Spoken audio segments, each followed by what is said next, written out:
നമസ്കാരം, welcome back to our channel. ഒരു നല്ല സ്റ്റോറിക്ക് വലിയൊരു സ്ക്രീൻ വേണമെന്നില്ല, കുറച്ച് നിമിഷങ്ങൾ മാത്രം മതി അത് മനസ്സിൽ പതിയാൻ. ഇന്ന് സോഷ്യൽ മീഡിയയുടെ അതിവേഗ ലോകത്ത് ചിരിക്കുകയും ചിന്തിപ്പിക്കുകയും ഇടയ്ക്കിടയ്ക്ക് കണ്ണീരൊഴുക്കുകയും ചെയ്യുന്ന ഒരുപാട് കോണ്ടന്റുകൾ നമ്മൾ കാണാറുണ്ട്. ദോഹയിലെ ഷോർട്ട് കോണ്ടന്റ് രംഗത്ത് വ്യത്യസ്തമായ അവതരണ ശൈലിയിലും മികച്ച വിഷ്വൽ ക്വാളിറ്റിയോടുകൂടി പോപ്പുലറായ ഒരു കൂട്ടം കലാകാരന്മാരാണ് ടീം ഒരു രസം. അവരാണ് ഇന്ന് നമ്മോടൊപ്പം ഗസ്റ്റായിട്ട് ഇവിടെ സ്റ്റുഡിയോയിൽ എത്തിയിരിക്കുന്നത്. നമുക്കവരെ വളരെ ഹൃദയത്തോടെ സ്വാഗതം ചെയ്യാം. Director and content creator mister Biju, അതോടൊപ്പം തന്നെ ദോഹയിലെ popular actor Shamnath, script writer Sreejith. Once again hearty welcome to our show. Thank you. അപ്പോൾ നമുക്ക് ഫസ്റ്റ് പേരിൽ നിന്ന് തന്നെ സ്റ്റാർട്ട് ചെയ്യാം. അതിലൊരു നർമ്മമുണ്ട്, ഒരു അറ്റാച്ച്മെൻ്റ് ഉണ്ട്, അതോടൊപ്പം ഒരു സ്മൈലുണ്ട്. അപ്പം എന്താണ് ഈ ഒരു നെയിം ചൂസ് ചെയ്യാൻ നിങ്ങൾക്ക് പ്രേരിപ്പിച്ചത്? ഒരു രസം എന്ന് പറഞ്ഞു കഴിഞ്ഞാൽ രണ്ടർത്ഥങ്ങളുണ്ട് ഇതിൽ. ഒന്ന് ഒരു രസം, ഒരു രസം. രണ്ട്, ഈ രസം എന്ന് പറയാൻ നേരത്തെ ഇതിൽ ഒരുപാട് ചേരുവകളൊക്കെ ചേർന്ന ഒരു നമ്മൾ ഏറ്റവും എല്ലാവർക്കും ഇഷ്ടപ്പെടുന്ന സദ്യയിലൊക്കെ വിളമ്പുന്ന, അപ്പോൾ അതിൽ ഒരുപാട് ചേരുവ. അതുപോലെ തന്നെ ഇതിൽ നമ്മൾ ചെയ്യുന്നതിൽ കോമഡി ഉണ്ട്, അതിൽ എല്ലാം കൂടി ഇമോഷണൽ ഉണ്ട്. കാരണം ഒരേ ടൈപ്പ് ഓഫ് വീഡിയോസ് അല്ല നമ്മൾ ചെയ്യുന്നത്. സാധാരണ ഒരു റീൽസ് ചെയ്യുന്ന ആൾക്കാർ ഒരു ഇത് തന്നെ ആയിരിക്കും ചെയ്യുന്നുണ്ട്, ഒരേ കാറ്റഗറിയിൽപ്പെട്ട. നമ്മൾ വ്യത്യസ്തമായിട്ട് കോമഡി, ആക്ഷൻ, അല്ലെങ്കിൽ മറ്റേ സാഡായിട്ടുള്ള അങ്ങനത്തെ കണ്ടന്റുകൾ, ഇമോഷൻ, സാമ്പാർന്ന് ഇടുന്നുണ്ട്. അപ്പോൾ അതുകൊണ്ട് ഒരു രസം എന്ന് പറയുന്ന ഒരു പേര്. പിന്നെ ആൾക്കാർക്ക് പെട്ടെന്ന് കേൾക്കുമ്പോഴും ഒരു രസം എന്ന് പറയുന്നത് കേൾക്കുമ്പോൾ ഒരു സുഖം, ഒരു രസത്തിന് ആളുകൾ അങ്ങനെ കാണാനുള്ള ഒരു വീഡിയോസ്. അതെ, റീൽസ് നമ്മൾ അങ്ങനെയാണല്ലോ, ഒരു രസത്തിന് നല്ല എന്താ പറയുക നെയിം. നമ്മളിപ്പോൾ ഏതൊരു പിന്നെ ടീം തുടങ്ങിയാലും അതിൻ്റെ പിന്നിലൊരു സ്റ്റാർട്ടിങ് സ്റ്റോറി ഉണ്ടാവും. അപ്പം നിങ്ങൾ ഈ ടീം ഇപ്പം സ്റ്റാർട്ട് ചെയ്തപ്പം അങ്ങനെ എന്തായിരുന്നു ഡ്രീം നിങ്ങളുടെ മനസ്സിൽ? ശരിക്കും ഇവനാണ് അതിൻ്റെ ഒരു നമ്മളെ ഒക്കെ ഒരുമിപ്പിച്ച ഒരാളെന്ന് പറയുന്നത് ഇവനായിരുന്നു. ഇവൻ്റെ ഒരു ഇവനെ അങ്ങനെ എന്തെങ്കിലുമൊക്കെ ചെയ്തുകൊണ്ടിരിക്കുന്നത് ഭയങ്കര ഒരു ആഗ്രഹമുള്ള കൂട്ടത്തില്ല. അപ്പം അങ്ങനെ ഒരു ദിവസം പെട്ടെന്ന് വിളിക്കുന്നു, എന്നെ വിളിക്കുന്നു, ബിജുവിനെ വിളിക്കുന്നു, ഞങ്ങളെല്ലാം കണക്ട് ചെയ്യുന്നു. അങ്ങനെ കണക്ട് ചെയ്തിട്ട് പെട്ടെന്ന് സ്റ്റാർട്ട് ചെയ്തതാണ് ശരിക്കും ഈ ഒരു ടീം. നമുക്ക് ഒരുത്തരം കൂടി ഉണ്ടായിരുന്നു, ഷംനാസ്. അപ്പം നമ്മുടെ ആദ്യത്തെ ഇതിൻ്റെ പേര് നമ്മളൊരു വാട്സപ്പ് ഗ്രൂപ്പ് ഉണ്ടാക്കി, അതിൻ്റെ പേര് നടക്കാത്ത സ്വപ്നങ്ങൾ എന്നായിരുന്നു. അപ്പം അതിൽ ചർച്ചകൾ മാത്രമേ ഉള്ളൂ, ആ പേര് അറിയാൻ പറ്റിപ്പോയി, ഒന്നും നടക്കണില്ല. എനിക്ക് തോന്നുന്നു ഇപ്പോൾ ഒരു 1.5 വർഷമായി ഞങ്ങൾ സ്റ്റാർട്ട് ചെയ്തിട്ട്. ഞങ്ങൾ ഒരു ഗ്രൂപ്പായിട്ട് നിന്നിട്ട് സ്റ്റാർട്ട് ചെയ്തിട്ട്. അപ്പോൾ ആദ്യമൊക്കെ ഒരു 1-2 വീഡിയോസൊക്കെ ചെയ്തു. എനിക്ക് തോന്നുന്നു ഒരു 4ാമത്തെ വീഡിയോ ഞങ്ങൾ കഴിഞ്ഞതിൻ്റെ 9ാമത്തെ വർഷം ഡിസംബർ 31 ന്യൂ ഇയറിനാണ് ഞങ്ങളുടെ ഫസ്റ്റ് മില്യൺസ്. എനിക്ക് തോന്നുന്നു 4.5 മില്യണിനടുത്ത് പോയ ഒരു വീഡിയോ. അവിടെ നിന്നാണ് പിന്നെ തുടക്കം. അവിടെ നിന്ന് പിന്നെ കുറേ വീഡിയോസൊക്കെ ചെയ്തു. അത് ഈ പറയുന്ന ഒരേ പാറ്റേണിലുള്ളതല്ല, കോമഡി, ഈ പറഞ്ഞ പോലെ ട്രാജഡി ആയിട്ടുള്ളതും അങ്ങനെയുള്ളത്, ആൾക്കാരെ കരയിപ്പിക്കുക, ചിരിപ്പിക്കുക, അങ്ങനെ എല്ലാ സാധനങ്ങളും ചെയ്തു തുടങ്ങി. അതായിരുന്നു നിങ്ങളുടെ ഡ്രീം അല്ലേ? അങ്ങനെ ഇപ്പോൾ സോഷ്യൽ മീഡിയ എടുത്ത് നോക്കിയാൽ നമുക്കറിയാം ഒരുപാട് കോണ്ടന്റ് ക്രിയേറ്റേഴ്സിനെ കാണാം. പക്ഷെ അതിൽ നിന്നൊക്കെ വ്യത്യസ്തമായ ഒരു ഐഡൻറ്റിറ്റി ക്രിയേറ്റ് ചെയ്യാൻ ഈ ചുരുങ്ങിയ കാലയളവിൽ നിങ്ങൾക്ക് സാധിച്ചിട്ടുണ്ട്, പ്രത്യേകിച്ച് ദോഹയിൽ. എന്താണ് അതിൻ്റെ പിന്നിലൊരു രഹസ്യം? കണ്ടന്റ് തന്നെ. നമ്മുടെ ഈ കണ്ടന്റ് കാര്യം പറയുമ്പോൾ ബിജുവിനെ കുറിച്ച് പറയാതിരിക്കാൻ പറ്റില്ല. കാരണം പുള്ളി ഒരു കണ്ടന്റ് കിങ് എന്ന് തന്നെ പറയാം. ഇങ്ങനെ എന്തെങ്കിലും കണ്ടാൽ മനസ്സിൽ. അതല്ല, ഇതിലൊരു രഹസ്യം എന്നാ വെച്ചാലേ, ഞങ്ങൾ ഒരു ദിവസത്തിൽ ഞങ്ങൾ 3 പേരും ഒരു ദിവസത്തിൽ ചിലപ്പോൾ ഒരു മണിക്കൂറോളെങ്കിലും വർത്താനം പറയാൻ ആഗ്രഹം. അതിലും മേലെയൊക്കെ വരും. വീട്ടിൽ നമ്മുടെ വൈഫൊക്കെ പറയും, എന്നോടൊക്കെ സംസാരിക്കണേക്കാൾ കൂടുതൽ നിങ്ങൾ അവരോട് സംസാരിക്കണം. അതെന്താ കാര്യം എന്ന് വെച്ചാൽ, ചിലപ്പോൾ എവിടെയെങ്കിലും പോകുമ്പോഴായിരിക്കും പെട്ടെന്നൊരു കണ്ടന്റ് അപ്പൊ തന്നെ കോൺഫറൻസ് കോൾ ഇടുന്നു, 3 പേരും തമ്മിൽ സംസാരിക്കുന്നു, സ്ക്രിപ്റ്റ് പുള്ളി സെറ്റാക്കുന്നു, അങ്ങനെയാണ് പരിപാടികളൊക്കെ. അപ്പൊ അത് വ്യത്യസ്തമായിട്ടുള്ള കണ്ടന്റുകൾ. അതിപ്പോ എന്നാ വെച്ചാൽ ഞാനിപ്പോ പറയുന്ന സാധനം കൊള്ളില്ലെങ്കിൽ ഇപ്പം മുഖത്ത് നോക്കി പറയും അത് കൊള്ളില്ല കേട്ടോ. അതാണ് ഇതിന്റെ ഏറ്റവും വലിയ പ്ലസ് പോയിന്റ്. മാക്സിമം പുതുമയുള്ള കണ്ടന്റുകളാണ് എടുക്കാൻ ശ്രമിക്കാറ്. അങ്ങനെ തന്നെ ചെയ്യണം എന്നുള്ളൊരു ആഗ്രഹമുണ്ട്. കാരണം പൊതുവെ റീൽസിലൊക്കെ വരുന്ന എല്ലാവരും ചെയ്ത് പഴയ കാര്യങ്ങൾ തന്നെ കൂടുതലും ഈ ആക്ടിങ്ങിന് കുറച്ചും കൂടി ഇമ്പോർട്ടൻസ് ആണ് നമ്മൾ കൊടുക്കുന്നത്. എന്തെങ്കിലും ഒരു സാധനം എടുത്തിട്ട് പോവല്ല, നമുക്ക് ഭാവിയിൽ നമുക്കൊരു പ്രൊഫൈല് കാണിക്കണമല്ലോ. ഇപ്പം എൻ്റെ ആയാലും ബിജുവിൻ്റെ ആയാലും പ്രൊഫൈല് കാണിക്കാൻ വേണ്ടിയിട്ട് ഒരു ആക്ടിങ് ബേസ്ഡ് സാധനങ്ങളാണ് കൂടുതൽ നമ്മൾ ചെയ്യാറ്. ഞാൻ ഇപ്പം നിങ്ങൾ 3 പേരുണ്ട്. ഞാൻ പെട്ടെന്ന് ഒരു 3 വാക്കിൽ രസത്തിനെ കുറിച്ച് പറയാൻ പറഞ്ഞാൽ എന്തായിരിക്കും ആദ്യം പറയാ? 3 വാക്കിലോ? ഇവൻ ആദ്യം പറയും. 3 വാക്കിലോ? 3 പേരുണ്ട്. 3 പേര് ഓരോ ഇതില്. രസം എന്ന് പറഞ്ഞാൽ ഞങ്ങളുടെ ജീവിതമാണ്. ജീവിതം, അതായത് ഞങ്ങൾ എന്താണോ ആവാൻ ആഗ്രഹിക്കുന്ന ആ ജീവിതം ഞങ്ങൾക്ക് ഞങ്ങളുടെ മുന്നിൽ കൂടെ പോയിക്കൊണ്ടിരിക്കുന്നു. ഞങ്ങളുടെ സ്വപ്നം ജീവിതം. എന്നോട് ചോദിച്ചാൽ ഞാൻ പറയും ഫ്രണ്ട്ഷിപ്പ് എന്ന് പറയും. ഈ നമ്മൾ ചേരുന്ന ഒരു സമയത്തുണ്ടാകുന്ന ഒരു രസം ഉണ്ടല്ലോ, ഇപ്പൊ ഈ പേര് പോലെ തന്നെ ഒരു രസം എന്നുള്ളത് പറഞ്ഞ പോലെ തന്നെ നമ്മൾ ചേരുമ്പോൾ ഉണ്ടാകുന്ന ഒരു രസം ഭയങ്കരമാണത്. അതിന്റെ ഒരു രസം പറഞ്ഞറിയിക്കാൻ പറ്റാത്തതാണ്. അത് തന്നെ എനിക്കും പറയാനുള്ളത്. എനിക്ക് തോന്നുന്നു ഈ അധികം ആൾക്കാർക്ക് കിട്ടാത്തൊരു സാധനമുണ്ട്. 3 പേരും വ്യത്യസ്ത സ്വഭാവക്കാരായിരിക്കും. പലർക്കും പല സമയത്തും അങ്ങോട്ടും ഇങ്ങോട്ടും അഭിപ്രായ വ്യത്യാസങ്ങളും കാര്യങ്ങളൊക്കെ. പക്ഷേ എന്തൊക്കെയോ ഒരു ഭാഗ്യം പോലെ ഈ ചിലപ്പോൾ നമ്മളൊരു കാര്യം പറഞ്ഞു തുടങ്ങുമ്പോൾ അതിൻ്റെ ക്ലൈമാക്സ് ചിലപ്പോൾ ഇവനും പറയും. ഞാൻ ഉദ്ദേശിക്കുന്ന സാധനം തന്നെയായിരിക്കും, സെയിം തന്നെ. അപ്പൊ അതൊക്കെ തന്നെയായിരിക്കും വിജയം. എല്ലാവരും തമ്മിലൊരു വൈബുണ്ട്, അത് നിലനിന്ന് പോകുന്നുണ്ട്. നമ്മളിപ്പോൾ ഈ കണ്ടന്റിന്റെ കാര്യത്തിൽ കുറച്ച് ചിലപ്പോൾ തർക്കങ്ങളൊക്കെ ഉണ്ടായെങ്കിലും പക്ഷെ ഇത് എങ്ങനെ ക്യാമറയിൽ ഷോട്ട് വെക്കുന്ന ആ വിഷൻ ഉണ്ടല്ലോ, അതിപ്പോ ബിജു പറയുമ്പോഴായാലും നമ്മൾ ഉദ്ദേശിച്ച സെയിം സാധനം, അപ്പൊ ഇയാൾ പറയും ഞാനത് ഉദ്ദേശിച്ച ഈ സെയിം സാധനം നമുക്ക് 3 പേർക്കും പെട്ടെന്ന് ട്രിഗർ ചെയ്യും. ഒരു വീഡിയോയുടെ സ്ക്രിപ്റ്റ് അതോടൊപ്പം തന്നെ അതിന്റെ ഒരു ഫൈനൽ ഔട്ട്പുട്ട് ഉണ്ടാവില്ല, അതിന് ഒരുപാട് പ്രോസസ്സിംഗ് ഉണ്ട്. അതെങ്ങനെയാണ് നിങ്ങൾ അതിനെ മെയിൻറ്റെയിൻ ചെയ്ത് കൊണ്ടുപോകുന്നത്? ആ ഒരു എഡിറ്റിംഗ് മുതൽ സ്റ്റാർട്ടിങ് മുതൽ ലാസ്റ്റ് എൻഡിങ് വരെയുള്ള ഒരു പ്രോസസ്സിംഗ് ഉണ്ടല്ലോ. അതിപ്പോ നമ്മൾ പറയുകയാണെങ്കിൽ ഇപ്പൊ ബിജു ഒരു സാധനം പറഞ്ഞു, നമ്മൾ 3 പേര് ഡിസ്കസ് ചെയ്ത് ശ്രീതേട്ടൻ അത് സ്ക്രിപ്റ്റ് ആക്കി. എന്റെ പണി എന്താന്ന് വെച്ച് കഴിഞ്ഞാല് ഈ ക്യാമറാമാൻമാരെ സെറ്റാക്കുക, ഇതിന് വേണ്ട ആർട്ടിസ്റ്റുകളെ സെറ്റാക്കുക, ലൊക്കേഷൻ സെറ്റാക്കുക. പിന്നെ നമുക്ക് തേജസ് എന്ന് പറഞ്ഞൊരു പുള്ളിയും കൂടെ ഉണ്ട്. പുള്ളി ആണെങ്കിൽ പുള്ളി ആർട്ട് ചെയ്യും. പിന്നെ എൽഡോ എന്ന് പറഞ്ഞൊരു പുള്ളി. അപ്പൊ ഈ ആർട്ട് വർക്ക് പരിപാടികളൊക്കെ അവര് സെറ്റാക്കും. എന്റെ പരിപാടി എന്ന് പറഞ്ഞാൽ ക്യാമറമാരെ വിളിക്കുക, ഓരോരുത്തരെ വിളിക്കുക. അതിപ്പോൾ ഇവിടുത്തെ ഓരോരുത്തരെ മാറി മാറി വിളിക്കും. ഇപ്പൊ ചിലപ്പോൾ സുഹൈലിനെ വിളിക്കും, ഷംനാസിനെ വിളിക്കും, ബിജോനെ വിളിക്കും, കിരണിനെ വിളിക്കും. ചില സാധനങ്ങൾ നമ്മൾ സുഹൈലിനെ വെച്ചിട്ട് സുഹൈൽ ഡയറക്റ്റ് ചെയ്ത് തരും, നമ്മുടെ കണ്ടന്റ് അവൻ സെറ്റാക്കിയിട്ട് അങ്ങനെയൊക്കെ തരും. അങ്ങനെയൊക്കെയാണ് അത് പോയിക്കൊണ്ടിരിക്കുന്നത്. എനിക്ക് തോന്നുന്നു ഖത്തറിൽ ഒരുപാട് ആർട്ട് പരിപാടികളൊക്കെ ചെയ്തിട്ട് റീൽസ് എടുക്കുന്ന ടീം നമ്മളായിരിക്കും. നല്ല ചെലവുണ്ട് ഓരോന്നിനും. അതെ, നിങ്ങളുടെ ഇതിൽ കണ്ടാൽ തന്നെ അത് ഒരുപാട് മനസ്സിലാവും. ഇത് ഖത്തറിലുള്ള സ്ഥലങ്ങളാണോ എന്ന് തന്നെ വിചാരിക്കലുണ്ട്. പിന്നെ എന്തോ ഒരു അമ്പലം പോലെ ക്രിയേറ്റ് ചെയ്തിട്ട് ഒരു ഇത് റിയലി ശരിക്കും അമ്പലം എന്ന് വിചാരിച്ച് അത് കാണുന്നുണ്ട്. കുറെ മണികളൊക്കെ തൂക്കി. അത് തേജസ്സാണ് ചെയ്തത്. അത് നമ്മളൊരു തമിഴ് ഷോർട്ട് ഫിലിം, ഫസ്റ്റ് ഖത്തറിലെ ഫസ്റ്റ് തമിഴ് ഷോർട്ട് ഫിലിം, അത് ഞാൻ ഡയറക്ടർ, പുള്ളിയാണ് സ്ക്രിപ്റ്റ് ചെയ്തത്. അവന്റെ ആർട്ട് വർക്ക് തേജസ് ആയിരുന്നു. ഈ സാധനം ചെയ്യാൻ വേണ്ടിട്ട് ഈ പറഞ്ഞ തേജസ് അത്യാവശ്യം സാധനങ്ങളും പൈസ, അതിന് നല്ല ചെലവുണ്ട്. ഈ അമ്പലമൊക്കെ ഉണ്ടാക്കി ഒരു ഫാം ഹൗസ് അതിന് വേണ്ടി എടുത്തു. അതിന് പൈസ ഒക്കെ കൊടുത്തിട്ടാണ് അത്. എനിക്ക് തോന്നുന്നു ഷൂട്ട് ചെയ്യാൻ വേണ്ടി തന്നെ 26ഓളം പേരുണ്ടായി. ആകെ ഞങ്ങൾ 2 പേരും അഭിനയിച്ചിട്ടുള്ളൂ. രാമോജി റാവു സുറ്റി നമ്മളതിന് പറയുന്നത് ഇവിടുത്തെ ഒരു ഫാം ഹൗസിൽ അത് ചെയ്തത്. കാരണം അവിടെ നമുക്ക് മരുഭൂമി വേണമെങ്കിൽ മരുഭൂമി കിട്ടും, കാട് വേണമെങ്കിൽ കാട് കിട്ടും, അങ്ങനെ എല്ലാം നാടിന്റെ സെറ്റപ്പ് വേണമെങ്കിൽ അത് കിട്ടും, എല്ലാം അവിടെ കിട്ടും. പക്ഷെ ഇപ്പൊ അങ്ങോട്ടേക്ക് പോകാൻ പറ്റില്ല. നമ്മുടെ കൂട്ടത്തിൽ ഇപ്പൊ ഞങ്ങൾ 3 പേരെ ഇവിടെ വന്നിട്ടുള്ളൂ. നമ്മുടെ പുറകിൽ ഒരുപാട് ആൾക്കാരുണ്ട്. ആർട്ടായാലും എൽദോ, തേജസ്, ക്യാമറ ചെയ്യുന്ന ആൾക്കാർ, മേക്കപ്പ് ചെയ്യുന്ന ആൾക്കാർ, രഞ്ജിത്തേട്ടൻ മേക്കപ്പ്, അങ്ങനെ ഒരുപാട് ടീം. അപ്പോൾ ഒരു കണ്ടന്റിന്റെ ആ സബ്ജക്റ്റിന് വേണ്ടിയിട്ടുള്ളത് എന്താണോ അത് നമ്മൾ കോംപ്രമൈസ് ചെയ്യാറില്ല. അവിടെ പൈസ വെക്കാറില്ല, സാധനം എടുക്കുക, അതിനുള്ളൂ. പിന്നെ എപ്പോഴും ഞങ്ങൾ പറഞ്ഞൊരു സാധനമുണ്ട്, നമുക്ക് ചെയ്യാനുള്ളത് നമ്മൾ ചെയ്യും, എത്ര പേര് കാണണം എന്നുള്ളത് നമ്മൾ ചിന്തിക്കാറില്ല. നമ്മളുടെ പാർട്ട് ക്ലിയർ ആയിട്ട് അതത്രേ ഉള്ളൂ. നമ്മുടെ പാർട്ട് ക്ലിയർ ആയിട്ട് നമ്മൾ ചെയ്യും. കാണുന്ന നമുക്കൊരു സംതൃപ്തി കിട്ടും എടുക്കുമ്പോൾ അതുകൊണ്ടാവണം. കാണുന്നവർക്ക് എന്തെങ്കിലും അതിലുണ്ടാവണം, കാണാൻ വേണ്ടിയിട്ടുള്ള എന്തെങ്കിലും ഉണ്ടാവണം. അങ്ങനെ ഒരു താല്പര്യത്തിലുള്ള അതിന്റെ വ്യൂസ് കുറഞ്ഞാലൊന്നും നമുക്ക് അങ്ങനെ വലിയ എഫക്ട് ചെയ്യാറില്ല. പക്ഷെ അവര് എന്താ പറയുക, ക്രിയേഷൻ നല്ല പെർഫെക്റ്റ് ആയിട്ട് തന്നെ ചെയ്യാം.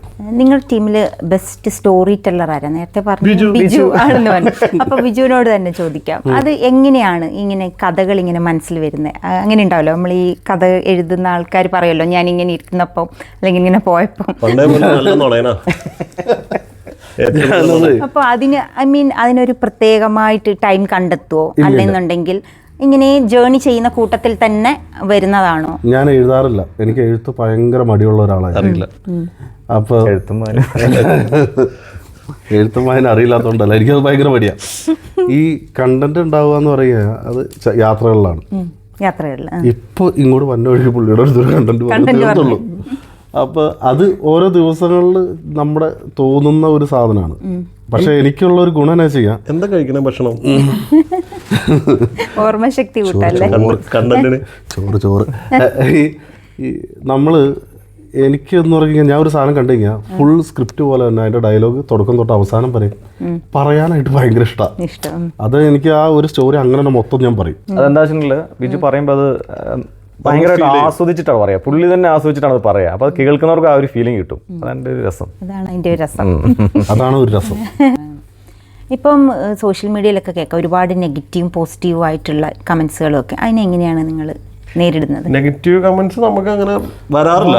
ആകെ ഒരാൾ മാത്രമേ വരാറുള്ളൂ, അത് എനിക്ക് മാത്രമേ വരാറുള്ളൂ. അവൻ കുറച്ച് ഓവർ ആക്ടിങ് എന്ന് പറയും. നരേന്ദ്രൻ എന്നാണ് പുള്ളിയുടെ പേര്. ഞങ്ങൾക്ക് സംശയം എന്താന്ന് പറഞ്ഞു കഴിഞ്ഞാല് ബിജുവിന്റെ ഫേക്ക് ഐഡിയ ആണോ എന്ന് വരെ എനിക്ക് സംശയം ഉണ്ടായിരുന്നു. ഇപ്പൊ ബിജുവിനെ ഭയങ്കരമായിട്ട് പുകഴ്ത്തി ഇവനെ എങ്ങനെ വന്നാലും പുള്ളി ടാർഗറ്റ് ചെയ്യും. ഇവൻ ഭയങ്കര ഓവർ ആക്ടിങ്. പിന്നീട് പുള്ളി ഇപ്പൊ വീഡിയോയിലൊക്കെ ആള് നന്നായിട്ട് പഠിച്ചു. ആള് ബിജുവിന്റെ കൂടെ കൂടി നല്ല ആക്ടിങ് ഒക്കെ പഠിച്ചു. ഇരുത്തം വന്ന ലാസ്റ്റ് ഒന്നും ഇരുത്തം വന്ന നടനായി എന്നൊക്കെ പറഞ്ഞിട്ട് അതേ പിന്നെ ഇവന് ഇരുന്നോണ്ട് തന്നെ ഇപ്പൊ ഒരു പരിപാടിയല്ല, ഇരിപ്പ് തന്നെയാണ്. അല്ല വേറെ കാര്യം വരാറില്ല. നമ്മുടെ ഇന്നേ വരെ ഇത്രയും വീഡിയോസ് ഇറങ്ങിയതിൽ ഒരു നെഗറ്റീവ് കമന്റ് ആയിട്ട് ഒന്നും വന്നിട്ടില്ല, ആരും ഒന്നും പറഞ്ഞിട്ടില്ല. അത് തന്നെ വലിയൊരു ദൈവഭാഗ്യം. അതോടൊപ്പം ഇപ്പോൾ ഒരുപാട് നിങ്ങൾ പ്രൊജക്റ്റുകളൊക്കെ ചെയ്തല്ലോ, അപ്പം നിങ്ങൾക്ക് ഏറ്റവും പ്രൗഡ് മൊമെന്റ്സ് ഒരു പ്രൊജക്റ്റ് ചെയ്യുമ്പം തോന്നുമല്ലോ നമ്മുടെ മനസ്സിൽ. അങ്ങനെ തോന്നിയ ഒരു പ്രൊജക്റ്റ് എടുത്ത് പറയാൻ പറ്റിയ ഒരു പ്രൊജക്റ്റ് ഉണ്ടോ? അത് മോർച്ചറി ചെയ്യാൻ നേരത്ത് എൻ്റെ ഡയറക്ഷൻ സുഖയില്ല. അതിൻ്റെ ഒരു മറക്കാൻ പറ്റാത്ത ഒന്ന് ഇവൻ അതിൽ മരിച്ച് മോർച്ചറി കിടക്കുന്ന ഒരു സീന, രണ്ടുപേരും ഫൗസിയ. ആ ഒരു സീനിൽ കാര്യം കഥ പറയുന്നതും അതൊക്കെ സെറ്റ് കിട്ടും. അപ്പോൾ കഥ പറഞ്ഞതും കഥ എടുക്കാന്ന് പറഞ്ഞതും ഇത് എഴുതിയതല്ല ഞാനാ. പക്ഷെ അത് ലാസ്റ്റ് മൊമെന്റ് ഞാൻ എൻ്റെ കയ്യിൽ നിന്ന് വരെ സാധനം പോയി. ആ ഷൂട്ട് കണ്ടപ്പോഴും നമുക്ക് ഭയങ്കരമായിട്ട് ഒരു കരച്ചിൽ വന്നൊരു സാധനം. ആ ഒരു അവിടെ അഭിനയിച്ച എല്ലാവരും, എനിക്ക് തോന്നുന്നു 12-13 പേര് ഒരു റീൽസിൽ അതിൽ അഭിനയിച്ചു. എല്ലാവരും ഭയങ്കര ആക്ടിങ്. ആ സാധനം പുറത്തിറങ്ങിയപ്പോഴും അത് അവിടെ ഷൂട്ട് നടക്കുമ്പോഴും വല്ലാത്തൊരു ഫീലായിരുന്നു. അത് വീട്ടിൽ നിന്നൊക്കെ ഭയങ്കര പ്രശ്നം വന്നത് നമ്മളിങ്ങനെ ഇതായിട്ട് മരിച്ചിട്ടുള്ള. പിന്നെ അതിന്റെ നമ്മുടെ ഹരിശ്രീ അശോകൻ ചേട്ടൻ പുള്ളി ഈ മെസ്സേജ് വിട്ടു, പേഴ്സണലി മെസ്സേജ് വിട്ടു, ഞങ്ങളിത് കണ്ടു, നിങ്ങൾ ഗംഭീരമായിട്ട് ചെയ്തു എന്നൊക്കെ പറഞ്ഞിട്ട് പേഴ്സണലി മെസ്സേജ് വിട്ടിരുന്നു. ഇപ്പം അതോടൊപ്പം നിങ്ങളിപ്പം ഒരുപാട് പ്രൊജക്റ്റുകൾ ഇവിടെ ചെയ്യുന്നുണ്ടല്ലോ. അപ്പം ഇവിടെ ദോഹയിൽ നിന്ന്, എസ്പെഷ്യലി ദോഹയിൽ നിന്നുള്ള സപ്പോർട്ട് കലാകാരന്മാരുടെ അകത്തും അതുപോലെ സംഘടനാപരമായിട്ടും അത് എങ്ങനെയാണ് നിങ്ങൾക്ക് അതിനെ നിങ്ങൾ കാണുന്നത്? ഒരുപാട് സപ്പോർട്ടുണ്ട്. നമ്മളെ പല പരിപാടിക്കും വിളിക്കുന്നു. നമ്മളെ ഒരുപാട് പേര് ഈ പറയുന്ന പോലെ തന്നെ അവസരങ്ങൾ നമ്മളോട് തന്നെ ചോദിക്കുന്ന ആൾക്കാരുണ്ട്. ഞങ്ങൾ എപ്പോഴും പറയാറുണ്ട്, അവസരങ്ങൾ എല്ലാവർക്കും കൊടുക്കുക. നമുക്കും അവസരങ്ങൾ എല്ലാവരും തരുന്നുണ്ട്. കാരണം ഇപ്പൊ ഷോർട്ട് ഫിലിം ഇപ്പോൾ ഒരു 3-4 ഷോർട്ട് ഫിലിം ഇറങ്ങാൻ തന്നെ ഉണ്ട്. അപ്പോൾ അങ്ങനെയുള്ള കാര്യങ്ങൾ എല്ലാവരും നല്ല സപ്പോർട്ട് ഉണ്ട്. ഇപ്പോൾ അസോസിയേഷൻ്റെ പറയുകയാണെങ്കിൽ നമുക്ക് ലാൽക്കേർ ഭയങ്കരമായിട്ട് സപ്പോർട്ട് ചെയ്യുന്നുണ്ട്. പിന്നെ ദിലീപ് ഫാൻസ് രണ്ടുപേരും നമ്മളെ ഏറ്റവും കൂടുതൽ സപ്പോർട്ട് ചെയ്യുന്നത് ലാൽക്കേറും സംഘടനാപരമായിട്ട്. പിന്നെ ഫ്രണ്ട് സർക്കിളിൽ നിങ്ങൾക്ക് പേഴ്സണലി ആരെങ്കിലും ആയിട്ട് ഇവിടുത്തെ പേഴ്സണലി ഒരു ഗ്രാറ്റിറ്റ്യൂഡ് അല്ലെങ്കിൽ ഒരു താങ്ക്ഫുൾ തോന്നുമല്ലോ ഒരു വ്യക്തിയോട്, അങ്ങനെ ആർക്കെങ്കിലും നിങ്ങളുടെ ഈ ഒരു ടീമിന് തോന്നിയിട്ടുണ്ടോ? ഇൻഡിവിജ്വലായിട്ട് ഓരോരുത്തർക്കും പല ആൾക്കാരും ഞങ്ങളെ സംബന്ധിച്ചിടത്തോളം എനിക്ക് തോന്നുന്നു നമ്മുടെ മഞ്ജുവിനോട് തീരാത്തൊരു കടപ്പാടുണ്ട്. കാരണം ലാലേട്ടന്റെ ഇവിടുത്തെ സ്റ്റേജ് അപ്പൊ മഞ്ജു മുഖേനയാണ് നമ്മളെ ആ ഡയറക്ടർ സമീപിക്കുന്നത്. ഞാൻ കേട്ടിട്ടുണ്ട് അത്. പിന്നെന്താ നിങ്ങളുടെ റീൽസ് കണ്ടിട്ട് നാട്ടിൽ നിന്നല്ലേ, അതെന്തായിരുന്നു അതിന്റെ പിന്നിലെ സ്റ്റോറി? നിങ്ങൾ രണ്ടുപേരുമായിരുന്നല്ലോ അതിലെ ഇന്ത്യൻ കോഫി ഹൗസ്. അതെന്താണ് അതിന്റെ എങ്ങനെയാ നിങ്ങൾക്ക് എൻട്രി കിട്ടിയത് ആ ഒരു ഷോയിലേക്ക്? അത് നമ്മളുടെ കാലൻ എന്ന് പറയുന്ന ഒരു ഇതുണ്ട്, അതെനിക്ക് 3 മില്യൺ പോയൊരു സാധനമാണ്. അപ്പോൾ അതിൻ്റെ ഒരു വീഡിയോ കണ്ടിട്ടാണ് നമ്മളെ ലാലേട്ടൻ്റെ ഹൃദയപൂർവ്വം എന്ന പ്രോഗ്രാമിൽ ലാലേട്ടൻ്റെ ഒപ്പം ഒരു ചെറിയൊരു സ്റ്റേജ് ഷെയർ ചെയ്യാൻ വേണ്ടിയിട്ട് നമ്മൾ വിളിക്കുന്നത്. അപ്പോൾ ആദ്യം എന്നെ മഞ്ജു വിളിച്ചു പറഞ്ഞു, ഞാൻ ബിജുവിനെ വിളിച്ചു പറഞ്ഞു, ആരോടും പറയരുത്, ഭാര്യനോട് പോലും പറയരുതെന്ന് പറഞ്ഞിട്ട് പോലും നമുക്കത് കൺട്രോൾ ചെയ്യാൻ നമ്മൾ ചെയ്തു. പറഞ്ഞില്ല അല്ലേ? ആരോടും പറഞ്ഞില്ല. ഇയാൾ പറഞ്ഞോന്ന് എനിക്കറിയില്ല, ഞാൻ പറഞ്ഞില്ല. ഞാൻ പറയൂ എന്നിട്ട് ഇന്നസെന്റ് പറഞ്ഞു നമ്മൾ കൊച്ചുനാൾ തൊട്ട് കാണാൻ ആഗ്രഹിച്ച ഒരാളുടെ കൂടെ സ്റ്റേജിൽ നിൽക്കാന്ന് പറഞ്ഞാൽ നമുക്ക് ഉറക്കം പറ്റേ. ഞാൻ പറയാറുണ്ട്, ഉറങ്ങിക്കിടന്ന് ഭാര്യനെ തട്ടി വിളിച്ചിട്ട് അത് അന്ന് നമ്മൾ വിചാരിച്ചു നമ്മളുടെ സ്വപ്നങ്ങളൊക്കെ ഏതാണ്ട് ഇതാക്കിയത്. കാരണം അന്ന് ഇത്രയും കൂടി നമ്മള് ഇതല്ല, കാരണം ഒറ്റയടിക്ക് നേരെ ലാലേന്റെ അടുത്തേക്ക് എത്തിയത്. അതായത് കാണാൻ കൊതിച്ച ഒരാളെ 2 ദിവസം നമ്മുടെ മുന്നിൽ 10-13 മണിക്കൂർ ഇത്ര അടുത്ത് പുള്ളിയുടെ കൂടെ ഇരിക്കുക, സ്റ്റേജിൽ ഫുൾ ടൈം പുള്ളിയുടെ കൂടെ. അപ്പൊ അത് വലിയൊരു അതിലേക്ക് നമ്മളെ കൊണ്ടെത്തിച്ച മഞ്ജു ആയിരുന്നു. അപ്പൊ മഞ്ജുവിനോട് നല്ലൊരു താങ്ക്സ് മഞ്ജു. Thank you. ശ്രീതേട്ടൻ നിഴലാട്ടം ബെസ്റ്റ് ആക്ടർ, അതുപോലെ തന്നെ ഒരുപാട് ഷോർട്ട് ഫിലിമുകളിലും ഒക്കെ ബെസ്റ്റ് ആക്ടറായിട്ട് ചെയ്യാൻ പറ്റുന്നുണ്ട്. എന്തായിരുന്നു നിഴലാട്ടത്തിന്റെ ഒരു എക്സ്പീരിയൻസ്? അല്ല, അതൊരു എൻറ്റയർലി ഡിഫറെന്റ് ആയിട്ടുള്ള ഒരു പ്രൊജക്ട് ആയിരുന്നല്ലോ. ഐ മീൻ ആർട്ട് വൈസിലും ഒക്കെ അതിന് ഒരുപാട് അവാർഡുകൾ കിട്ടിയിട്ടുണ്ട്. പുള്ളി നിഴലാട്ടം ഇപ്പൊ ലോകം മൊത്തം ചുറ്റിക്കൊണ്ടിരിക്കുക. പുള്ളി ഇപ്പൊ 10-20 അവാർഡ് മേടിച്ചു. പുള്ളി നാട്ടിൽ പോകണമെന്ന് മാത്രമല്ല, ആരാണ്ടൊക്കെ നാട്ടിൽ നിന്ന് മേടിക്കേണ്ട പുള്ളിയുടെ പേരും പറഞ്ഞിട്ടില്ലേ? അല്ല, അങ്ങനെയൊന്നല്ല. പക്ഷെ അതൊരു വലിയ എക്സ്പീരിയൻസ് ആയിരുന്നു. നമ്മുടെ കമലകുമാർ എന്ന് പറഞ്ഞ ആളാണ് അതിന്റെ കഥ എഴുതിയിട്ടുണ്ടായിരുന്നു. പുള്ളി ഇതിനു വേണ്ടി കഥകളി പഠിച്ചു. കഥകളി പഠിച്ചിട്ടില്ല, അതൊക്കെ കൃഷ്ണുണ്ണി ഇവിടുത്തെ ഒരു വലിയ ആർട്ടിസ്റ്റാണ്, കഥകളി കലാകാരനാണ് കൃഷ്ണുണ്ണി. പുള്ളി ഒക്കെ സപ്പോർട്ട് ചെയ്തിട്ട് കുറച്ച് കഥകളിയൊക്കെ അതിൻ്റെ അകത്ത് ചെയ്യാൻ വേണ്ടിയിട്ട് ശ്രമിച്ചിട്ടുണ്ട്. കണ്ടിരുന്നു അത്. പക്ഷെ അത് നമ്മൾ ഏതാണ്ട് 1 വർഷത്തോളം എടുത്തു അതിന്റെ ഷൂട്ടിങ്. കോവിഡിന്റെ ടൈമിലായിരുന്നു. അപ്പൊ ആർട്ട് ഫറാസിക്ക, തേജസ് ഇവരൊക്കെ ചേർന്നായിരുന്നു. ആർട്ട് ഉണ്ടായിരുന്നു. ഞാനുണ്ട് അതില്. ഞാൻ പിച്ചക്കാരനായിട്ട് ഒരു സൈഡിൽ ഇരിപ്പുണ്ട്. അന്ന് ഞങ്ങൾ ആദ്യമായിട്ട് കാണണം. ആ സമയത്ത് എന്നെ പരിചയപ്പെടുന്നു. എനിക്ക് റോളൊന്നുമില്ല, ക്യാമറ ഇങ്ങനെ പോകുമ്പോൾ ഞാനൊരു പിച്ചക്കാരനായിട്ട് അവിടെ ഇരിക്കേണ്ട. ഇവിടെ ഒരു വലിയ ഉണ്ണിയൊക്കെ വെച്ചിട്ട് 1 വർഷം മുമ്പ് പിച്ചക്കാരനല്ലേ. അപ്പോൾ ഫിറോസാണ്, PPM ഫിറോസ് ആയിരുന്നു എൻ്റെ ഡയറക്ഷൻ. അപ്പോൾ നമുക്ക് ഇതുവരെ അത് എവിടെ റിലീസ് ചെയ്യാൻ പറ്റിയിട്ടില്ല യൂട്യൂബിൽ. എനിക്ക് തോന്നുന്നു ഈ വർഷം എന്തായാലും അത് റിലീസ് ചെയ്യും. ഈ വർഷം ഒരു 2 മാസത്തിനുള്ളിൽ അത് ചെയ്യുന്നുള്ളതാണ് പ്ലാൻ. അപ്പോൾ അത് നമ്മളിവിടെ ഒരു 7 പ്രിവ്യൂ ഷോ ഒക്കെ നടത്തിയിട്ടുണ്ടായിരുന്നു. അപ്പോഴായിരിക്കും കണ്ടിട്ടുണ്ടാവും അല്ലേ? ഒരു ദോഹയിലെ ഏറ്റവും കൂടുതൽ ഷോ നടത്തിയതാണ്. പിന്നെ ഏതൊരു കലാകാരന്മാരുടെയും സ്വപ്നമായിരിക്കുമല്ലോ ബിഗ് സ്ക്രീൻ എന്നുള്ളത്. ഓഫ് കോഴ്സ് നിങ്ങൾക്കും അങ്ങനെ തന്നെ ഉണ്ടാവും. അപ്പം എനിക്ക് അറിയാൻ സാധിച്ചു നിങ്ങളെന്തോ സ്ക്രിപ്റ്റൊക്കെ എഴുതി ആ ഒരു സിനിമേൻ്റെ ഒരു എന്താ പറയാ പകുതി എന്താ ഒരു സ്റ്റാർട്ടിങ് ആയി വെച്ച്. എന്താണ് അതിനെ കുറിച്ചിട്ട്? അത് ഞങ്ങള് ഇപ്പോ നിലവിലൊരു സിനിമയ്ക്ക് വേണ്ടി സ്ക്രിപ്റ്റ് എഴുതിക്കൊണ്ടിരിക്കുകയാണ്. മലയാളത്തിന്റെ ഏറ്റവും പ്രിയപ്പെട്ട നടൻ, ആളുടെ പേര് പറയണില്ല. അല്ലല്ല, ആദ്യത്തെ ഈ സിനിമയാണ്, എപ്പോ വേണമെങ്കിലും പറയാൻ പറ്റില്ല. അപ്പൊ ആളുമായിട്ട് സംസാരിച്ചു, ഞാൻ സംസാരിച്ചു. അപ്പൊ ആള് റിവീൽ ചെയ്യണ്ട പേര്.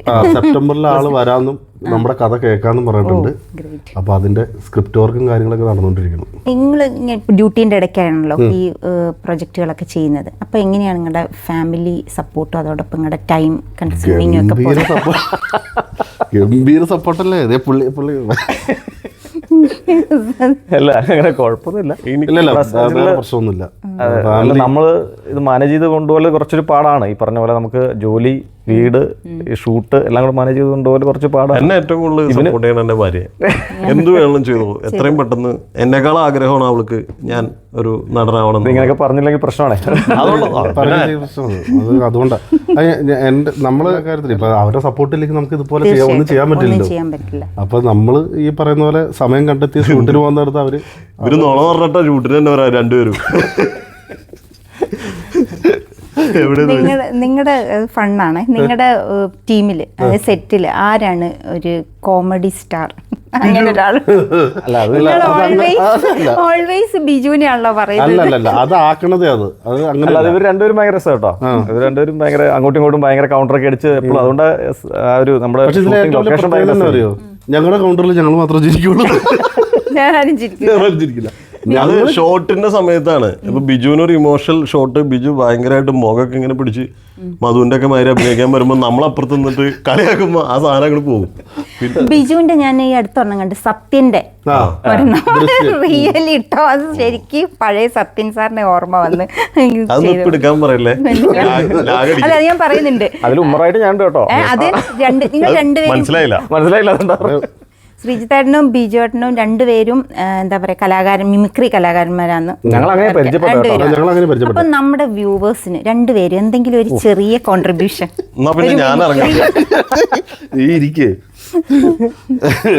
ഒരു മിമിക്രി നമ്മുടെ വ്യൂവേഴ്സിന് വേണ്ടിയിട്ട് ചെറിയ എടുക്കാൻ പാടില്ല, ബിജു കൂട്ടർ എടുക്കാൻ പാടില്ല. കേട്ട് മടുത്ത് എല്ലായിടത്തും ഞങ്ങളിവിടെ അസോസിയേഷനിലൊക്കെ പരിപാടി എപ്പോഴും ഇവനും ഉണ്ടാവില്ല. അപ്പൊ ഇവന് സ്ഥിരം ഇത് തന്നെ കേട്ട് മടുത്തു. ഇവര് മിമിക്രി എടുക്കുമ്പോൾ ഞാനാണ് ക്യാമറയിൽ ഇതാക്കാറ്, ഇവരെ ഇതാക്കാൻ വേണ്ടിട്ട്. അതുകൊണ്ടാ എടുത്തോ വേണ്ടെന്ന് പറഞ്ഞേ. ഇല്ല പഴയ തന്നെ പുതിയ എടുക്കുമ്പോൾ നീല നസ്ലിനെ പഠിക്കുന്നു പറഞ്ഞിട്ട് ഞാൻ ഒരു കാര്യം നരേന്ദ്ര പ്രസാദ് എടുക്കാം. ഫ്രഷ് ആയിട്ട് ഓക്കെ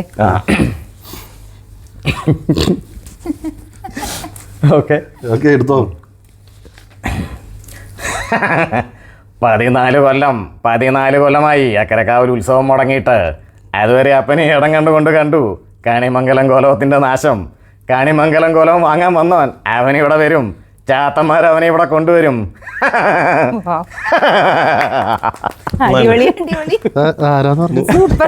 ആരെങ്കിലും ആയിക്കോട്ടെ. നരേന്ദ്രപ്രസാദ്. 1712. അടുത്ത ചോദ്യം. ഒരാള് രണ്ടുപേരും ഉണ്ടല്ലോ, അപ്പൊ രണ്ടുപേരും പറയണം. എനിക്ക് ബാലൻസ് ആവുള്ളൂ. എന്റെ കുറെ ലിസ്റ്റ് ഉണ്ടോ, അല്ലെ ഏതെടുക്കുന്നത് പെട്ടെന്ന് ചോദിക്കാൻ നിർത്തി. പുതിയ ആരും കൂടെ എടുത്താലോ? പഠിച്ചിട്ട് വന്നേക്കാന്ന് തോന്നുന്നു. സത്യം പഴയതാ. ഞാൻ ഇന്ദ്രജിത്തിന്റെ ശബ്ദം. ചിരിക്കരുട്ടോ. ഇല്ലല്ല, താഴെ ടൈറ്റിൽ പോകുമല്ലോ. ചിരിക്കരുന്നാ അല്ല, ഇന്ദ്രജിത്ത് ഇന്ദ്രജിത്തിന്റെ ശബ്ദം. എന്തുവാണ് ഇതിന്റെ പേര്? വട്ടപ്പേര് പറടാ. പേരൊക്കെ കൊള്ളാം, സ്റ്റൈലുണ്ട്. പക്ഷെ നമ്മൾ നാളെ കാണുമ്പം മീശ അവിടെ ഉണ്ടാവരുത്, വടിച്ചിട്ട് വരണം, ക്ലീൻ ഷേവ്. നമ്പൂരി സാർ, ഇത് പണ്ട് കനാല് പണിക്ക് വന്നപ്പോ കൂടിയ കേസ് കേട്ടോളേ. സൂപ്പർ കൈ. ഇത് കട്ട് ഇനി ഒരുപാടുണ്ട്. ഞാൻ വാട്സാപ്പിൽ വോയിസ് മെസ്സേജ് അടിപൊളി. അതുകൊണ്ട് ബിജു മിമിക്രി മാത്രല്ലോ, നല്ലൊരു അല്ലല്ലോ പാട്ടുകാരനും കൂടിയാണ്. മൾട്ടി ടാലന്റഡ് ആണ് ബിജു. നിങ്ങളൊന്നും കേട്ടിട്ടില്ല, അതുകൊണ്ടാണ് നേരത്തെ പരിചയപ്പെടുന്ന പറഞ്ഞില്ലേ. അന്ന് ഈ ബിജു മോണോആക്ട്, നാടകം, പാട്ട്, മിമിക്രി, പിന്നെ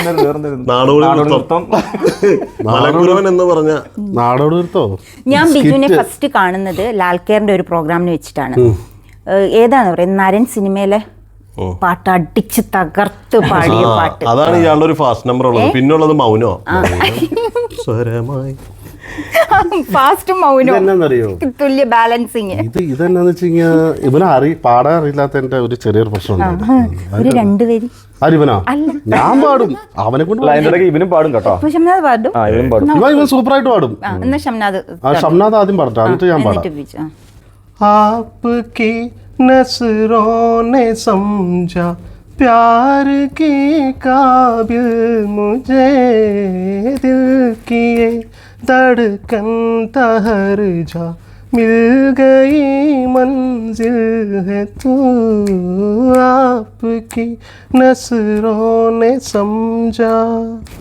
സൂപ്പർ. Thank you. അടിപൊളി. ബിജുവിന്റെ പാട്ട് ഞാൻ മൗനം പാടില്ല, ഞാൻ വേറെ പാടുള്ളൂ. പഴയ പാട്ട് എനിക്ക് ഇഷ്ടപ്പെട്ടൊരു പഴയ പാട്ട്. എങ്കിലും എന്നോമലാൾക്ക് താമസിക്കാനിൻ കരളിൽ തങ്കക്കിനാക്കൾ കൊണ്ടൊരു താജ്മഹൽ ഞാനുയർത്താം. മായാത്ത മധുരഗാന മാലിനിയുടെ കൽപ്പടവിൽ കാണാത്ത പൂങ്കുടിലിൽ കൺമണിയെ കൊണ്ടുപോകാം പ്രാണസഖി ഞാൻ വെറുമൊരു പാമരനാ പാട്ടുകാരൻ ഗാനലോക വീതികളിൽ വേണുവൂതും ആട്ടിടയൻ പ്രാണസഖി ഞാൻ. Super super super. അടിപൊളി റിയലി ഗ്രേറ്റ് സൂപ്പർ. ഇനിയിപ്പോൾ ഫണ്ണാണേ. നിങ്ങൾ ഷൂട്ടിംഗ് സൈറ്റ് ഉണ്ടാവല്ലോ സെറ്റിൽ, അപ്പോൾ സെറ്റിൽ വെച്ചിട്ട് 5 മിനിറ്റ് കൊണ്ട് ഇപ്പോൾ വിളിക്കുമ്പോൾ ഞാൻ 5 മിനിറ്റ് കൊണ്ട് എത്താം എന്ന് പറയുന്ന ആളാരാണ്? ഇയാളെപ്പോഴും നേരം വയ്യേ ലേറ്റ് ആയത് ഇയാളാ. അപ്പൊ അങ്ങനെ ഉണ്ടോ? സംശയം വേണ്ട, പുള്ളി തന്നെ. അപ്പൊ എങ്ങനെയാണ് അപ്പൊ നിങ്ങൾക്ക് സ്മൂത്ത് ആയിട്ട് നിങ്ങളുടെ ഞാൻ മാത്രമല്ല ഡെയിലി റൊട്ടീൻ നടക്കുമോ? അല്ല നമുക്കറിയാലോ പുള്ളി എന്താ ലേറ്റ് ആവും, ലേറ്റ് ആയിട്ട് വെക്കുള്ളൂ. 9 മണിക്കാ ഷൂട്ടെങ്കിൽ പുള്ളിയോട് 8 മണി എന്ന് പറയും. അപ്പൊ പുള്ളി 9 മണിക്ക് കറക്റ്റ് ആയിട്ട് വരും. വെറുതെ പുള്ളി വരും. എത്ര ഓഡിയൻസ് ഉണ്ടെങ്കിലും പുള്ളിനെ വിളിച്ചു വെക്കാൻ പുള്ളി അറിയും ഞാൻ ദേ ഇറങ്ങാൻ തുടങ്ങുവാടാന്ന് പറയും. വേറെ അടുത്ത ചോദ്യം, നെക്സ്റ്റ് ക്വസ്റ്റ്യൻ. അപ്പൊ പാത്രം വീണ ഒച്ചേക്കാം.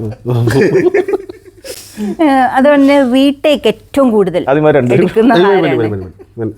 റീടേക്കിന്റെ ആള് ഇവന് എനിക്കത് പെർഫെക്ഷൻ വേണം നിർബന്ധ. അതുകൊണ്ടല്ല, ഇവനൊരു ഷൂട്ടിന് വരാൻ നേരത്തെ ഇവന് കഥ എന്താണെന്ന് അറിയില്ല, ഡയലോഗ് എന്താണെന്ന് അറിയില്ല. ഇവന്റെ വണ്ടിയിൽ ഒരു കവറിൽ ഒരു ലുങ്കി ഉണ്ട്, ഒരു ഷർട്ട് ഉണ്ട്, പ്ലാസ്റ്റിക് കവറും, എല്ലാത്തിലും അത് തന്നെയാണ്. അവൻ അവിടെ വന്നിട്ടാണ് കഥ എന്താണെന്ന് അന്വേഷിക്കുള്ളൂ. ഷംനാദ് എങ്ങനെയാണ് ഈ ആക്ടിംഗ് രംഗത്തേക്ക് വന്നത്? ഞാനോ?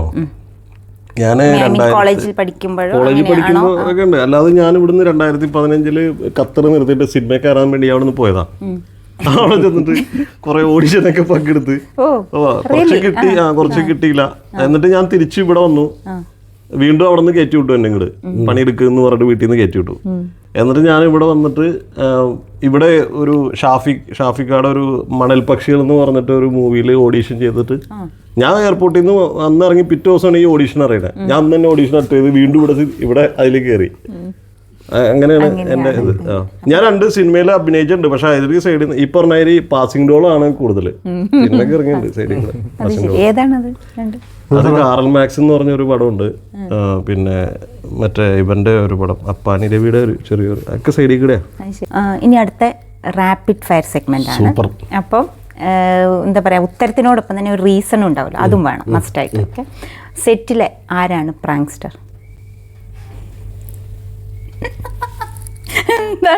ആരോട് ചോദ്യം? ആർക്കുവേണേലും പ്രാങ്സ്റ്ററോ? അതുണ്ടാവുമല്ലോ നിങ്ങളുടെ സെറ്റിൽ ഒരാളുണ്ടാവുമല്ലോ. ഞാനാന്ന് തോന്നണം. എന്താ റീസൺ? റീസൺ എന്ന് പറഞ്ഞാൽ എനിക്ക് ഇവർ രണ്ടുപേരെയും പറ്റിക്കുന്നത് ഭയങ്കര ഇഷ്ടമാണ്. ഇവരുടെ സന്തോഷമാണ് എൻ്റെ. പക്ഷെ നമ്മൾ പറ്റിക്കപ്പെടാറില്ലെന്നല്ലേ?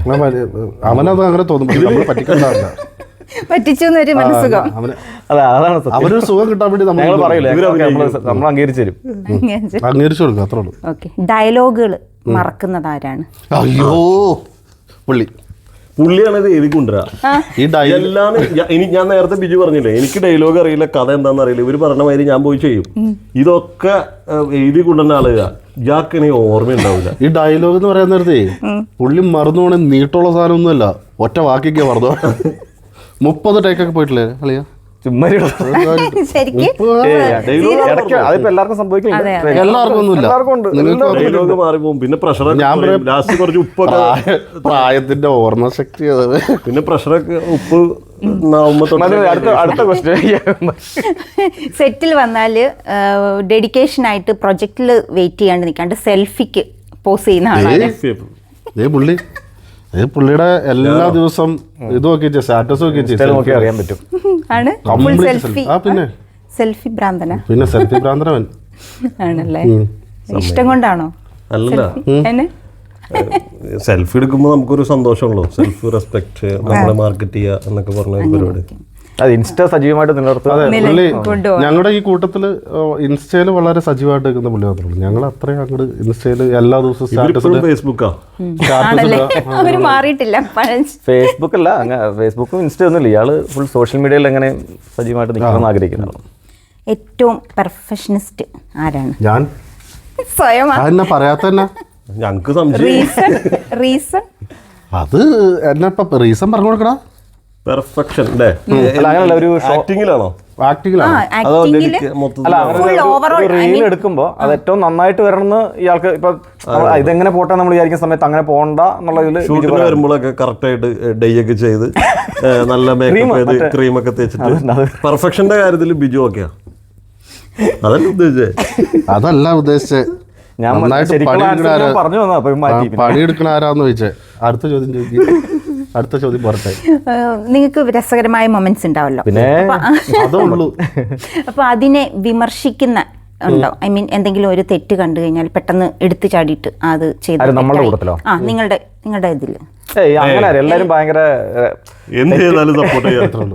അതില് എന്തെങ്കിലും ഒരു പ്രശ്നം ഉണ്ടെങ്കിൽ അത് അങ്ങോട്ടും ഇങ്ങോട്ടും പറയാറുണ്ട്. അത് എപ്പോഴായാലും പറയും. ഏത് പാതിരാത്രി ആണെങ്കിലും പറയും. ആരുടെ കൂടാണ് നിങ്ങൾക്ക് ഏറ്റവും കൂടുതൽ കംഫർട്ടബിൾ ആയിട്ട് ഇത്രയും നാളും അഭിനയിച്ചപ്പം തോന്നിയ ഒരു കംഫർട്ട് സോൺ ഉണ്ടല്ലോ? ഞങ്ങളുടെ 3 പേരുടെ കൂട്ടത്തിലാണോ അതോ പുറത്ത്? പുറത്തുനിന്ന് പുറത്ത് നമ്മള് അല്ല നമ്മൾ പല ആൾക്കാരും നമ്മുടെ അഭിനയിക്കലുണ്ടല്ലോ. അപ്പൊ അങ്ങനെ ഒരു പ്രത്യേകിച്ച് ഒരാളെ നമുക്ക് പറയാനായിട്ട് കംഫർട്ടബിൾ. ഇപ്പൊ നമ്മുടെ കൂടെ അഭിനയിക്കുന്ന ലേഡി ക്യാരക്ടർ ചെയ്യുന്ന നമ്മൾ എല്ലാവർക്കും അവസരം കൊടുക്കാറുണ്ട്. നമുക്ക് ഇൻസ്റ്റാ പേജില് ഓരോരുത്തർ മെസ്സേജ് വിടും. നമ്മുടെ രസത്തിന്റെ പേജില് ഒരു ചാൻസ് ഇതുവരെ വിട്ട എല്ലാവർക്കും നമ്മൾ ഒരാളെ പോലും എല്ലാവരും നമ്മൾ 1-2 റീൽസിൽ ഇതാക്കും. പിന്നെ അവർ കുറച്ച് തന്നെ പിന്നെ അവർ വേറെ അങ്ങോട്ടൊക്കെ പോകും. പക്ഷെ വിട്ട എല്ലാവർക്കും ഒരാളെ പോലും നമ്മൾ ഒഴിവാക്കിയിട്ടില്ല. നമ്മളൊരു കഥ എഴുതാൻ നേരത്തെ നമ്മൾ ഒരാളെ മനസ്സിൽ കണ്ടിട്ടല്ല എഴുതുന്നത്. ആ കഥയിൽ അതിലെ നായകന് വേണ്ട ഗുണങ്ങൾ ആർക്കാന്ന് വെച്ചാൽ അവര് ചെയ്യാം. അത്രേ ഉള്ളൂ. ആളാരാണോ അവരെ വെച്ച് ചെയ്യാൻ അത്രേ ഉള്ളൂ. നിങ്ങളുടെ ഇപ്പൊ അല്ല ഞാൻ നായകന്റെ ഇപ്പൊ ശ്രീതേട്ടൻ മെയിൻ റോള് കുറെ ചെയ്യാറുണ്ട്, ബിജു ചെയ്യാറുണ്ട്, ഞാൻ ചെയ്യാറുണ്ട്.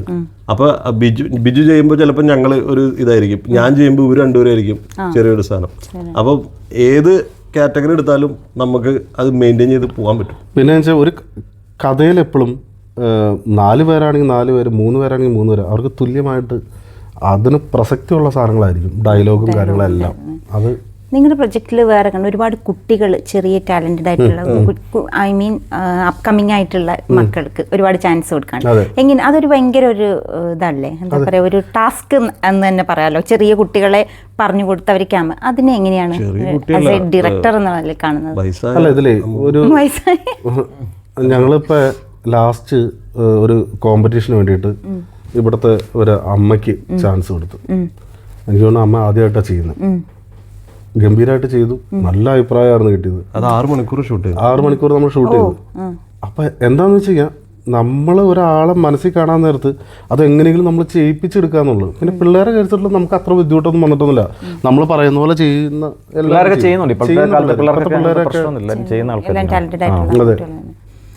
അപ്പം എന്താണ് നിങ്ങൾക്കിപ്പം ഒരുപാട് ഈ ഒരു ഷോർട്ട് ഫിലിം രംഗത്തേക്ക് ഇഷ്ടമുള്ള ആൾക്കാരുണ്ട്, ഇറങ്ങി വരാൻ ഇഷ്ടമായ ആൾക്കാർ ക്യൂ ആണ്. അപ്പം ആ ഒരു കലാകാരന്മാരോട് എന്താണ് നിങ്ങൾക്ക് പറയാനുള്ള?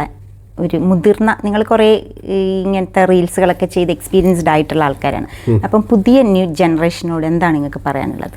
എനിക്ക് എൻ്റെ ഒരു കാഴ്ചപ്പാടിൽ എപ്പോഴും എനിക്ക് തോന്നുന്നു നമുക്ക് ഒറ്റയ്ക്ക് ഒന്നും ചെയ്യാൻ പറ്റില്ല. റീൽസ് ആയാലും ശരി, ഷോർട്ട് ഫിലിം ആയാലും ശരി, നമ്മൾ ഒറ്റയ്ക്ക് ഒന്നും വിചാരിച്ച ഒന്നും നടക്കാൻ പോകുന്നില്ല. അതേ സമയത്ത് അതിനോട് താല്പര്യമുള്ള 1, 2, 3, 4, 5 പേര് ഒരു ഗ്രൂപ്പായിട്ട് നിന്ന് കഴിഞ്ഞാൽ എല്ലാവർക്കും ചെയ്യാമെന്നുള്ളൂ. അതേപോലെ തന്നെ ചെയ്തുകൊണ്ടിരിക്കുക. നമ്മൾ ഒത്തിരി പ്രതിസന്ധികളുണ്ടാവും, നമ്മൾ മടുത്തു പോകും. ചിലപ്പോൾ പലതും ചെയ്ത് കഴിയുമ്പോൾ നമുക്ക് വേണ്ടാന്ന് തോന്നും. പക്ഷെ അപ്പോഴൊക്കെ നമുക്ക് ചെയ്യാൻ പറ്റുന്ന ഒരേ ഒരു കാര്യം നമ്മൾ ചെയ്തുകൊണ്ടിരിക്കുക. ആ ഒരു പാഷൻ നിലനിർത്തിക്കൊണ്ട് മുന്നോട്ട് പോകുക എന്നുള്ളത് മാത്രമാണ് ഈ ഒരു ടീം വർക്ക്. ഇതൊരു ടീം വർക്കാണ്. അവരവർക്ക് വൈബുള്ള ആളുകളെ കണ്ടെത്തുക. ഇവിടെ എനിക്ക് മെയിൻ ആവണം, അല്ലെങ്കിൽ എനിക്ക് മാത്രം നായകനാവണം, ഞാൻ എന്നെ മാത്രം ഫോക്കസ് ചെയ്യണമെന്ന് ചിന്തിച്ചിട്ട് കാര്യമില്ല. ഇതൊരു ടീം വർക്കാണ്. ആ ഒരു ടീം എല്ലാവരും ഒരു മനസ്സോട് കൂടി റിസൾട്ട്. അതെ, ചിലപ്പോൾ നായകനാവും, ചിലപ്പോൾ വില്ലനാവും, ചിലപ്പോൾ സൈഡ് ഇതൊക്കെ ചെയ്യേണ്ടി വരും. ഇതെല്ലാവരും ഒരുമിച്ച് നിന്നാലേ അത് കയറാൻ പറ്റുള്ളൂ. അതെ, തീർച്ചയായിട്ടും ടീം വർക്ക് തന്നെയാണ്. നല്ല ടീമിൽ പോയി ചേരാം, നല്ല വൈബുള്ള കെമിസ്ട്രി ഉള്ള ആളുകളെ കണ്ടെത്തുക എന്നുള്ളതാണ്. അതാണ് അതിൽ ഏറ്റവും നല്ലത്. നമ്മളെ ഫൈസൽ ഖാനെ പറ്റിയിട്ട് ശ്രീധരൻ പറയും. അല്ല, ഫൈസൽ ഖാൻ അറിയാലോ, എല്ലാവർക്കും ഖത്തറിലെ എല്ലാ കലാകാരന്മാർക്കും അറിയാവുന്ന ആളാണ്. നമ്മുടെ മുതിർന്ന ജ്യേഷ്ഠൻ. ഫൈസൽ ഖാനെ കുറിച്ച് ഒരു വാക്ക്, ആർക്കും ഈ വെറുപ്പ് ഹേറ്റേഴ്സ് ഇല്ല എന്നൊക്കെ പറയില്ലേ, അതേമാതിരി ആളുകൾക്ക് ഹേറ്റേഴ്സ് ഇല്ലാത്ത ഒരാളാണ് ഫൈസൽ ഖാൻ. ഉണ്ടാവുമായിരിക്കും, എനിക്ക് തോന്നുന്നില്ല. ഫൈസൽ ഖാൻ ഡീലിംഗ് അങ്ങനെയാണ് എല്ലാവരോടും. ഭയങ്കര ജെന്യൂനായിട്ട് ഡൗൺ ടു എർത്ത് നിൽക്കുന്ന ഒരു മനുഷ്യനാണ് ഫൈസൽ ഖാൻ. ഇപ്പോൾ ഒരുപാട് റീൽസൊക്കെ ദോഹയിൽ ചെയ്തിട്ടുണ്ടല്ലോ. അപ്പം നിങ്ങൾക്കൊരു പേഴ്സണൽ ഒരു ഗ്രാറ്റിറ്റ്യൂഡ് അല്ലെങ്കിൽ ഒരു താങ്ക്ഫുൾ പറയണം എന്നുള്ള അങ്ങനെ ഒരു പേഴ്സൺ അല്ലെങ്കിൽ ആരെങ്കിലും ഉണ്ടോ? അത് ശരിക്കും പറഞ്ഞാൽ ഒരാളെ മാത്രമായിട്ട് നമുക്ക് എടുത്ത് പറയാൻ പറ്റില്ല. നമ്മളെ കാണുന്ന ആൾക്കാരുണ്ടല്ലോ, അപ്പോൾ അവരുടെ ഒത്തിരി ഫീഡ്ബാക്സ് നമുക്ക് കിട്ടാറുണ്ട്. നല്ലതും അല്ലെങ്കിൽ എങ്ങനെ ഇമ്പ്രൂവ് ചെയ്യാന്നൊക്കെ പറഞ്ഞിട്ടുള്ള പലതരത്തിലുള്ള ഫീഡ്ബാക്ക് കിട്ടാറുണ്ട്. അപ്പോൾ നമുക്ക് താങ്ക്സ് പറയാനുള്ളത് അവരോട് തന്നെയാണ്, നമ്മുടെ വ്യൂവേഴ്സിനോടാണ് ശരിക്കും താങ്ക്സ് പറയാനുള്ളത്. തീർച്ചയായിട്ടും അവരുടെ പ്രോത്സാഹനമാണ് വീണ്ടും വീഡിയോ ചെയ്യാനായിട്ട് ഒരു പ്രചോദനം. അപ്പോൾ അവരോടാണ് ഏറ്റവും കൂടുതൽ താങ്ക്സ് പറയാനുള്ളത്. ഞങ്ങൾക്ക് ഒരുപാട് നന്ദിയുള്ളത് 121 മീഡിയയോടാണ്. കാരണം എന്താ വെച്ചാൽ നമ്മളെ ആൾക്കാർ കാണുന്നത് ഓരോ റീൽസിലൂടെയാണ്. അപ്പോൾ ഇത്രയും നേരം വളരെ പച്ചയായിട്ട് നിന്ന് ഒരുപാട് സന്തോഷത്തോടു കൂടി കുറേ നാളുകൾക്ക് ശേഷം തീർച്ചയായിട്ടും, കാരണം വെച്ചിട്ടുണ്ടെങ്കിൽ ദോഹയിലുള്ള കലാകാരന്മാരെ പ്രോത്സാഹിപ്പിക്കാൻ വേണ്ടിയിട്ടാണ് ഇത്തരത്തിലുള്ള ഇൻ്റർവ്യൂസ് ഒക്കെ നടത്തുന്നത്. അപ്പോൾ അതിനൊരു വലിയ താങ്ക്സ് തന്നെ പറയുകയാണ് 121 മീഡിയയോട്. ഞങ്ങളുടെ പേരിലും ഞങ്ങളുടെ കൂടെയുള്ള എല്ലാ ടീമിൻ്റെ പേരിലും നന്ദി അറിയിക്കുകയാണ് 121 മീഡിയ. നേരത്തെ പറഞ്ഞ പോലെ ഇതൊരു പാഷനാണ്. അപ്പം stay passionate, stay creativity and keep growing. Wish you all the best for your future. Thank you. ഞങ്ങളുടെ ഈ വീഡിയോ എല്ലാവർക്കും ഇഷ്ടമായെങ്കിൽ ലൈക്ക് ചെയ്യുക, ഷെയർ ചെയ്യുക, ഞങ്ങളുടെ ചാനൽ 121 മീഡിയ സബ്സ്ക്രൈബ് ചെയ്യുക. Thank you.